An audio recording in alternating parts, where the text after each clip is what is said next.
First, I want to give you a warning. Deep learning is really a very active area of research, and it is a very disruptive field where the acceleration of science is really pushing the edge of what we know on a continuing basis. We are exposing you to it within our machine learning course because we think it's a vital area that we need more insight into, and it's important to train our young scholars to understand this area of work. But this also means that much of the material that you're going to be learning here in this course is going to be outdated fairly quickly. It's not like programming languages or software engineering or, for example, computer networks or human-computer interaction, where those syllabus for those types of undergraduate courses are fairly stable. In deep learning, even as we speak right now, within the last week or two, there have been some remarkable papers that have come out that further our understanding of deep learning.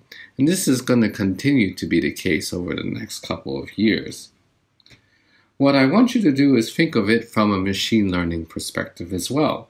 We don't want you to try to overfit your own model of what it means to do machine learning or deep learning. And we'd rather you try to understand and generalize from the concepts that we are trying to teach you in this course, rather than look at the specifics and understand everything that there is to memorize there. That's not going to be helpful because many of the things that we'll teach you have an underlying spirit that makes sense, but their realization may change over time. So I think you should be really interested in looking at what is really the state of the art and cutting edge research and development and production that we see in AI hype. So I think the key idea behind deep learning is really simple, and we've already seen this before in the bias-variance trade-off. And if you take another machine learning course, you might also hear about the Vabnis-Chernovenkis dimensionality, or VC dimension, which is another way to characterize how expressive a model is. The key idea is always the same, that we are trying to model a phenomenon as closely as we can by approximating f of x, but also wanting to be able to generalize. The way we want to do that is to introduce networks of individual units so that we can add the flexibility to a simple unit, so we get more model representation. But when we do such things and we increase the capacity of our model to learn things, we will often have the case of overfitting, because the generalization will suffer because we have too many parameters, and when that happens, our variance error goes up because our model representation can fit the particularities of the data set rather than trying to generalize beyond what we see. So it's always this balance that we have in the bias-variance trade-off. We want to choose a model representation that's best likely to fit the actual true signal, but not the additional noise, whether it comes from a stochastic source or a deterministic source, for example, from the bias. We want to find representations that embody good representations, and in constructing a neural network, there are several different ways to do it, which people have taken advantage of in coming up with the topologies that you see. So we're going to introduce you in this one lecture on deep neural networks on two particular architectures. One is the convolutional neural network. This is a particular type of neural network that we can really think of in terms of bias-variance trade-off, as not connecting all of the edges in a neural network together, but only some of them, so that we can get local features that can be helpful for detecting certain parts of a sentence or certain parts of an image or certain parts of a time series sequence to be able to understand it better.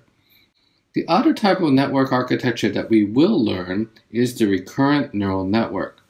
This is a extension of the basic neural network to create copies of itself over time so that we can model sequence data or time series data that can help with forecasting as well as language. Because natural language is inherently a sequence modeling problem. We have sequences of words just like the ones that I'm telling you now. We are trying to understand how that creates a signal or representation, a semantic representation, perhaps of a sentence. There are other types of neural networks that we won't study, and that includes recursive neural networks, which are very good for structured language parsing, where certain parts of the neural net are used recursively in a tree-like structure, as well as generative adversarial networks, which is a way of thinking about reinforcement learning to tune the ideas of finding an adversary to help you train better. The idea behind this is quite simple.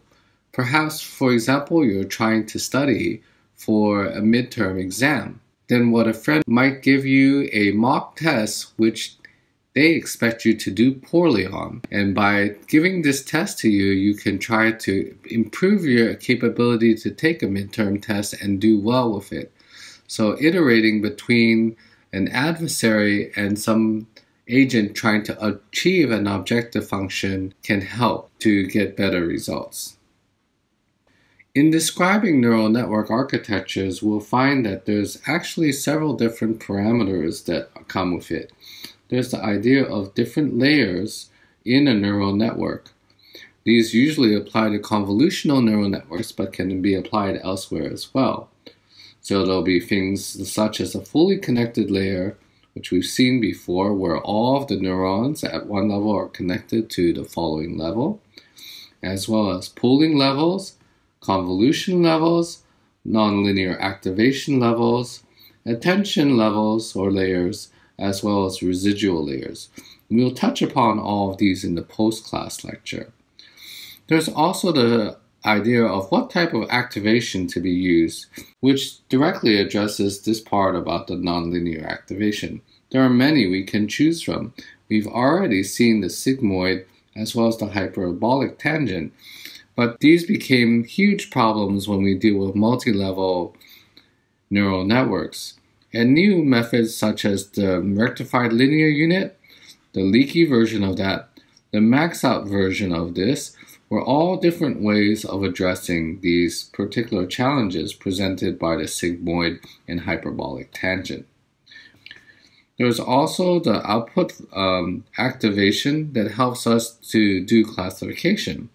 And in the case of multi-class classification, we'll see the use of the softmax as well as the hierarchical softmax as other activations that you can use.